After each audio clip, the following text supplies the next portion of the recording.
Assalamualaikum warahmatullahi wabarakatuh. Perkenalkan, nama saya Mita Ainul Hikmah, NIM 112011069, mata kuliah Manajemen Syariah. Saya akan menyampaikan beberapa materi tentang gaya kepemimpinan dalam Islam terkait dengan manajemen syariah.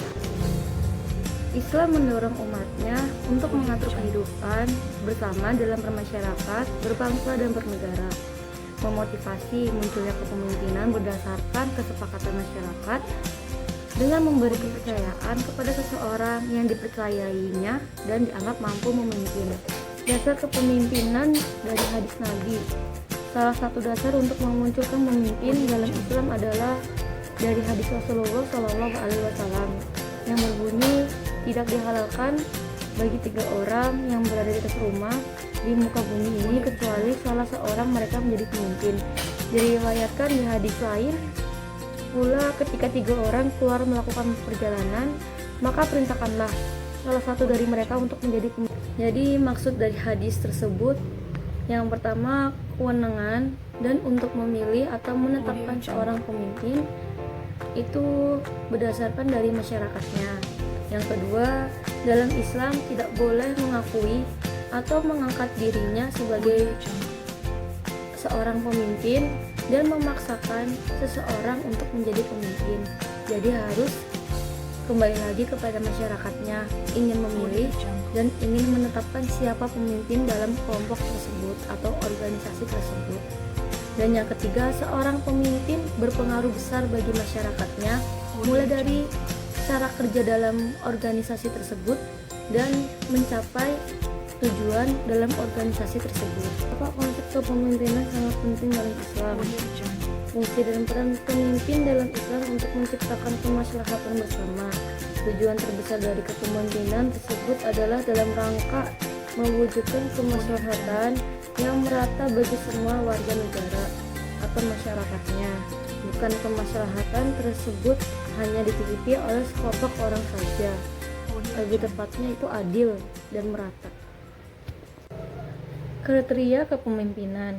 Kriteria kepemimpinan yang pertama, orang yang dikenal atau yang kita cintai atau orang yang kita percaya yang menjadi pemimpin. Yang kedua, orang yang melayani bukan yang dilayani. Yang ketiga, orang yang menampung aspirasi atau keluh kesah dari masyarakat.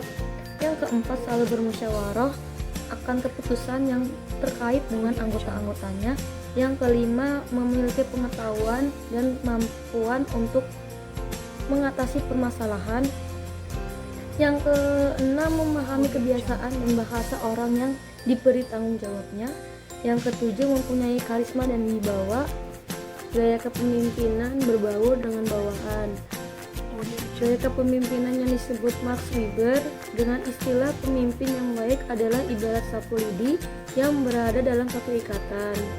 Sejarah kepemimpinan Rasulullah SAW itu mencatat salah satu indikator keberhasilan seorang pemimpin adalah dengan berbaur dengan anggotanya. Yang kedua, gaya kepemimpinan demokratis. Keputusan terhadap masalah yang dihadapi organisasi dibahas melalui musyawarah sehingga semua orang mendapat kesempatan untuk memberikan masukan. Gaya kepemimpinan ini dibangun dengan semangat kebersamaan, persamaan dan egalitarian. Yang ketiga, gaya kepemimpinan otoritarian. Gaya kepemimpinan ini pemimpin peran sepenuhnya untuk mengambil keputusan itu lebih dominan.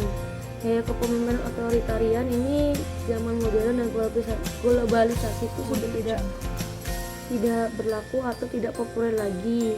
Satu-satunya keuntungan dalam gaya kepemimpinan otoritarian ini dalam pengambilan keputusan tidak banyak memerlukan waktu dan biaya murah, bahkan tanpa biaya pun bisa. Gaya kepemimpinan laissez-faire.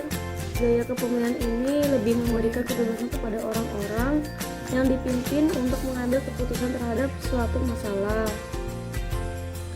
Satu-satunya kelebihan gaya ini hanya pada tegaknya hak perseorangan dalam kehidupan bersama.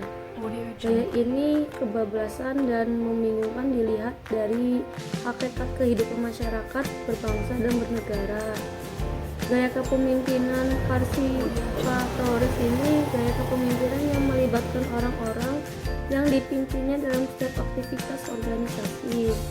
Keterlibatan orang-orang yang dipimpin tidak hanya sebagai atau sebatas turut serta dalam musyawarah, membahas dan mengambil kesimpulan, tetapi juga keterlibatan dalam menangani pekerjaan yang harus dilakukan pemimpin. Gaya kepemimpinan situasional. Gaya kepemimpinan ini memadukan satu gaya kepemimpinan dengan gaya kepemimpinan yang lain, melihat atau memperhatikan sisi-sisi positifnya. Karena dalam kenyataannya tidak ada gaya kepemimpinan yang bisa digunakan terus-menerus, atau dalam kata lain, masing-masing gaya kepemimpinan itu mempunyai keterbatasannya. Jadi kesimpulan materi yang telah saya sampaikan tentang kepemimpinan dalam Islam adalah kepemimpinan Islam adalah kepemimpinan